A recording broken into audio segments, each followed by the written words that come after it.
What's happening, everybody? Welcome back. This is Forgo, and this is a pretty lit looking update. We got a lot of great things in this update for, I think, all of the player base. One thing is the check-in login event, where everybody's going to be able to get some gold hammers, they're going to be able to get some soul tokens, some capsules, and that's always nice. Free stuff is always good stuff.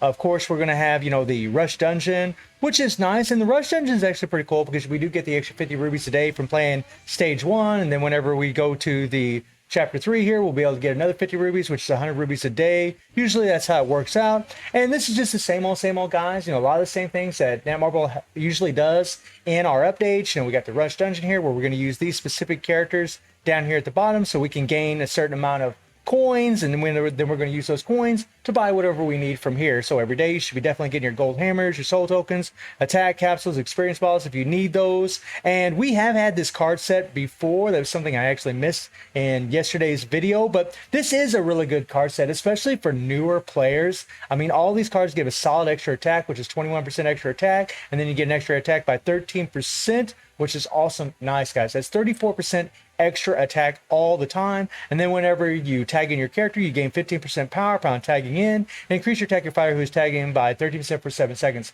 It's a weaker version of the Serena set. It's actually a very good set. And, on my free-to-play account, I'm definitely going to try to at least get one of these sets because you really do need sets to get. And for newer players, getting full sets is pretty hard and difficult. So you definitely should be going for that. And then you might want to pick up these tokens as well if you're trying to move a little bit further in the United banner.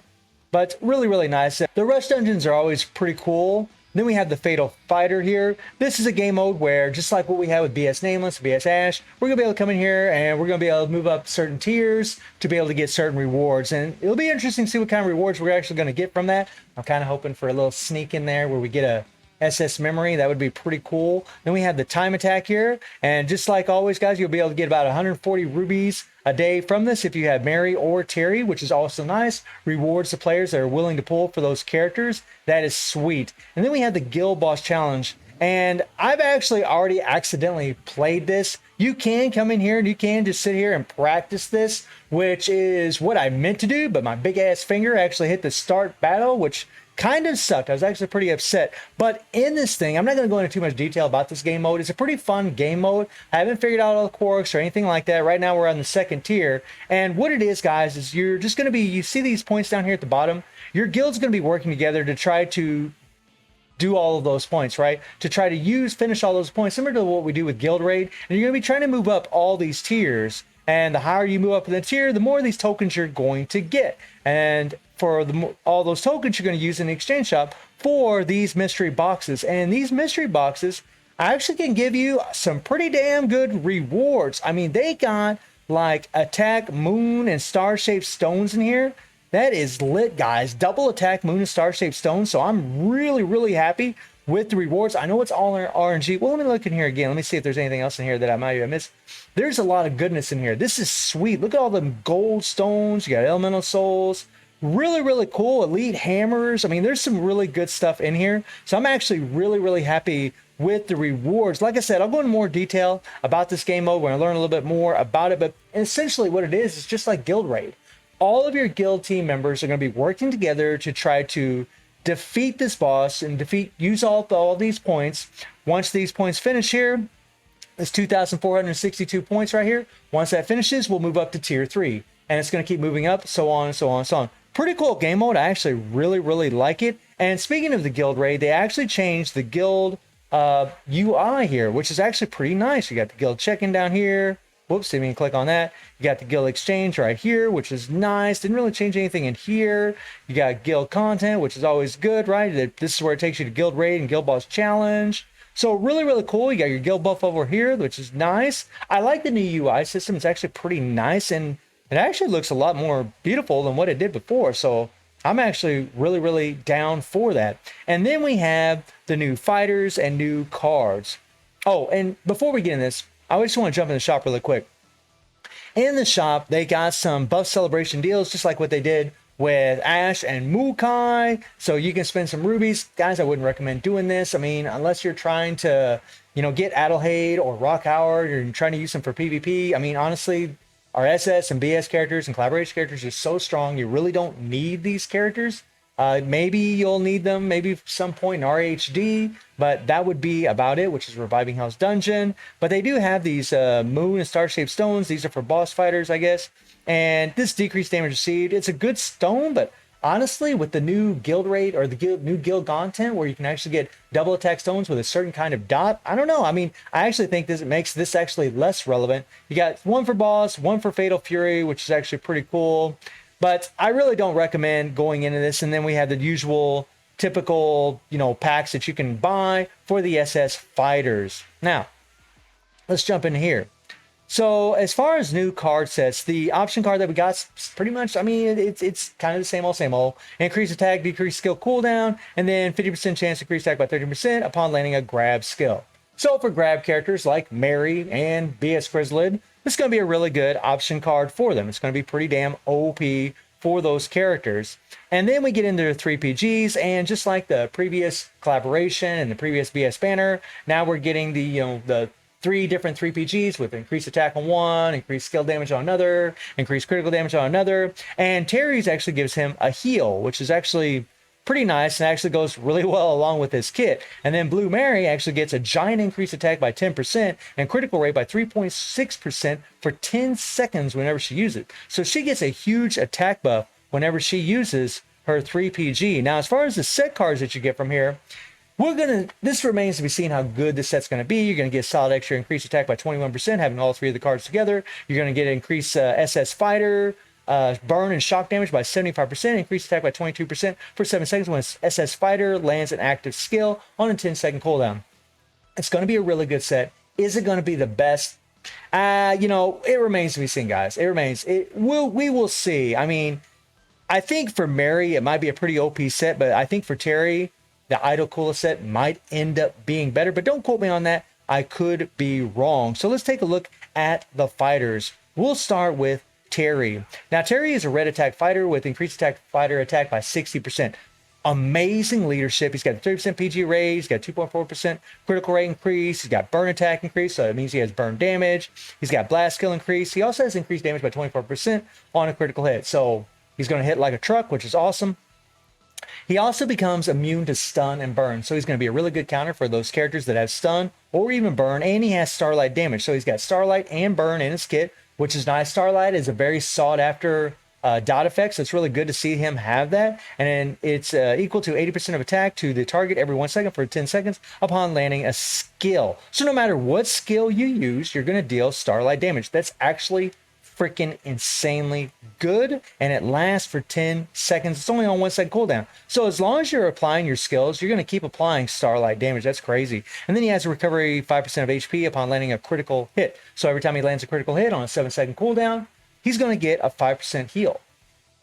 So like maybe with a critical hit set on him, he's going to be getting heals over and over and over because there is no HP requirement for this. This is actually quite OP for survivability. And then he casts a shield that absorbs damage for 7 seconds when attack HP is 50% or more. So on top of that heal, he's going to have a shield as long as he's above 50% HP. And then he becomes immune to damage for 4 seconds when HP is 30% or less on a 10-second cooldown. So every other 6 seconds, he's going to have this immunity up when he's below 30% HP. It's actually a very good survivability tool. And as far as the SS core passive, the volume 5 gain power whenever they are guarding, and they can decrease damage received by 7%, which is more survivability on a 20-second cooldown.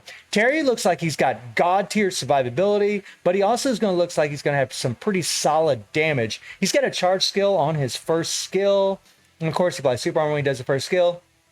Whenever you hit the first skill 1 time and increase your target damage received by 30% for 8 seconds, deals burn damage equal to 35% of attack every 1 for 10 seconds by landing skill. So it's a 10-second burn. That's actually quite nice. And remember, he does starlight while he's doing his active skills on top of that. And then if he has a fully charged up skill, and remember when you use your active skill, or I'm sorry, when you use your awakened skill, your charge skill is going to be up and ready to go. And whenever he's fully charged, his increased damage target received goes up to 35% instead of 30%. His Infernal Flame lasts for 12 seconds instead of 10 seconds. And then he also deals burn damage equal to 45% attack every 1 second. So he even gets an extra deal, even more burn damage on top of what he already gets from the first time he hits the skill. That's actually freaking OP. And then his second skill gives him a 50% attack buff. Huh? 50%? Holy crap, for 7 seconds. And he deals burn damage equal to 5.5 times the remaining burn and starlight. So he's going to remove burn and starlight whenever he does his second skill. But guys, we have seen how strong this 5.5 times explosion is. It is godly. It is godly. And remember, he's going to do starlight all the time whenever you're doing any of his active skills. He's going to be doing it. So yeah, you might hit the second skill and remove it, but once you hit another skill, starlight, apply it again. Once you hit the first skill, burn, apply it again. It's going to be OP, I'm telling you. And then he has hyper armor on the third skill, and he also has another 50% attack. What? He has 2 skills with 50% attack? And you're going to be able to keep your dots up all the time, guys. Regardless of the explosion, they will stay up. Oh my God. And I want you to think about some guys. Having all this extra attack buff that he's got, whenever he does the explosion, it's going to be amplified that much more. He's going to do that much more damage. Oh my God. And this is an interrupt skill that's limited when airborne. So when he's knocked up in the air, he can actually get out of his skill. His finisher increases target damage by 15%. Oh my God. So he's going to do a lot more damage because of that. And then his striker bonus applies burn damage for 10 seconds. So he's actually going to be a really good striker, but you're going to be using this guy probably as your main damage dealer if you are playing with him more than likely. He looks pretty damn OP. And then we get into the skills. All right, nice, nice. That looks like a nice range attack. I think he's going to be like he can be anywhere in the screen and actually be able to do that. So that could be very, very OP. And then this skill. Woo! Woo! I mean, he really looks more like a PvE character than anything. Woof. Damn, I love it. I love it. That is nice. Terry in all his glory. Finisher skill. Okay, not too long, but you know, it's a little something. And then we go to his 3PG. Oh, this is his 3PG. I didn't realize that. What? That is awesome. Let me do that again. Let me do that again. That's awesome. That is so sick with the Fatal Fury and the burn there. He does the dance. What? That is sick. That is freaking sick. And it's a fairly long skill to boot. That is dope. Damn.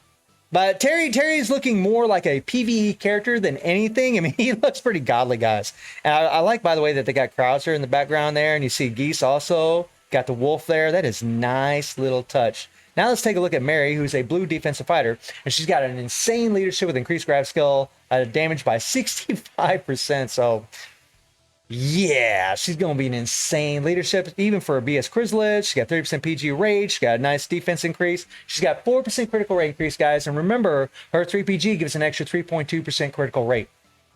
She's going to have 7.2% critical rate just from those things. Then she's got a grab skill increase. She becomes immune to stun and shock, whereas Terry's immune to stun and burn. Interesting. And then decreased active skill cooldown. Uh-oh. Uh-oh. By 0.5 seconds when attacking shark targets. Uh-oh. Uh-oh. You guys know what that means, man. She's going to run through her skill super fast.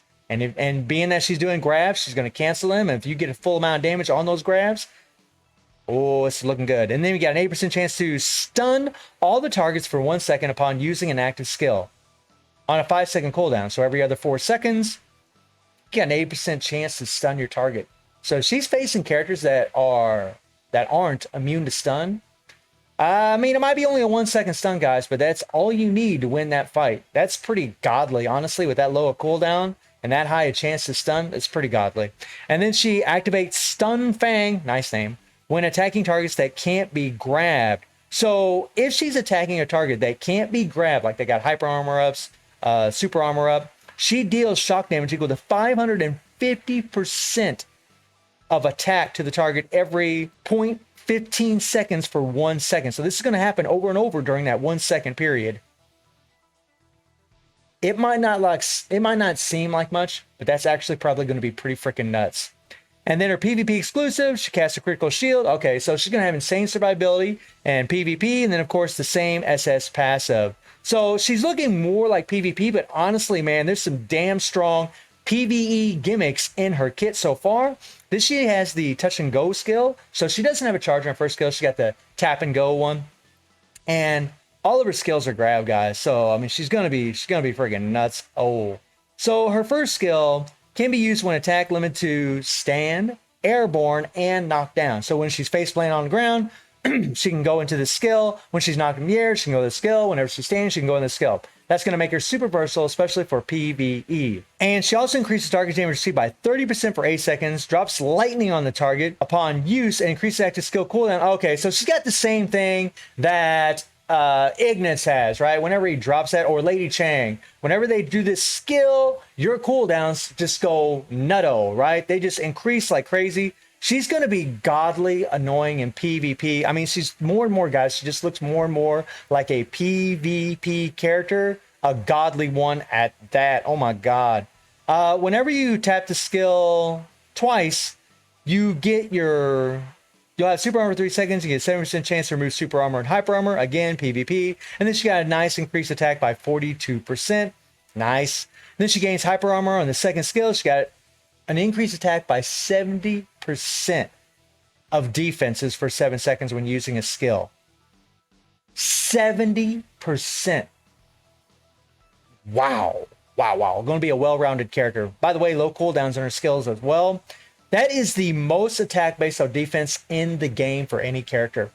That is nuts. The highest before that was 60%, and now we got 70. Holy mother of Makawakas.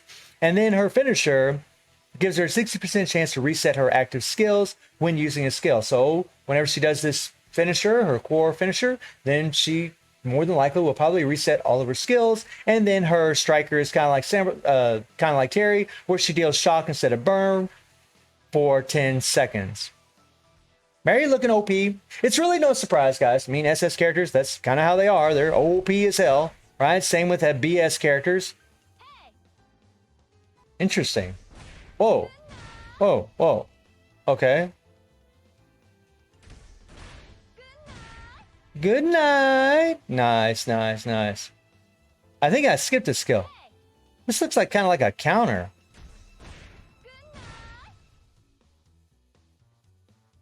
It is a counter skill. Oh, nice. Whoa. So this is the first of its kind. That is insane. We'll see how that plays out. It's definitely going to be a PvP thing, more than likely. I like the little rose there. That's pretty cool. And then we have her core finisher.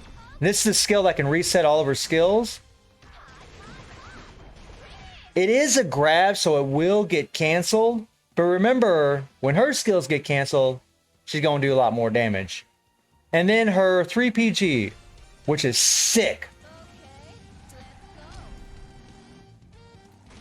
I just love listening to that bike roar. Yeah, Mary looking pretty sweet on it as well. That is a lit 3PG, man. That is a lit 3PG. Oh my God.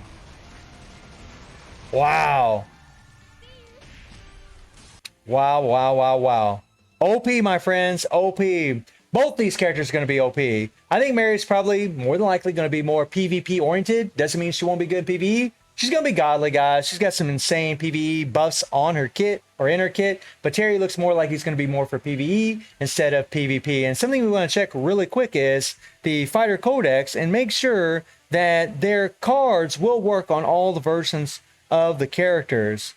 So we go to SS and we'll look at Terry, same fighter. Yeah, his 3PG is going to work on all the fighters in the game, which is pretty awesome. And as far as Mary, it's going to be the same thing. Yep, it's going to work on all the versions. So that's actually really good to know that the 3PGs will work on the original versions of them. And as I always tell you guys and always advise you guys, whenever you decide to pull for these characters, you got these rubies up here that are for a limited time. I would honestly, even if you're not interested in the characters, I would definitely go for their cards. At least try to get their 3PGs because it's going to make the original versions of them a lot better just having those nice long 3PG animations on top of getting the effects from the 3PG animation. You know, with the Mary, you're going to get the extra attack. With Terry, you're actually going to get a heal. So it is something to think about. But it comes to no surprise that both these characters look absolutely godly. I mean, you know, if you need a red and you need a blue, then this would be a really great banner to pull in. Unless you're a completely free-to-play player that's been playing this game for a while, then you'd probably be best off just to save for collaboration banners. I mean, on my free-to-play account, that's exactly what I'm doing. I will not be pulling for this account because SS characters are very hard to level up, and collaboration characters are actually very easy to level up as long as they're not SS or BS versions. So do keep that in mind. And if you're in that situation, just go for the cards. Just use these free rubies that you got and the free summons that we're going to get just to try to go ahead and pull for the characters, try to pull for the cards, but they do look absolutely godly. So I'm really happy with this update, man. I'm really happy to see new content in the game, all the little goodies, the free cards, the characters look absolutely freaking insane. Good to know that all their 3PGs are going to work for all the versions in the game. So let me know what you all think about Terry and Mary and everything else that's combined in this update. And I will be pulling on this account in the live stream tonight, and I do stream on Twitch at 9 p.m. GMT+7 time. The link is in the description below, and I hope you enjoyed the video. Thank you for watching. Y'all take care and have a good one. See ya.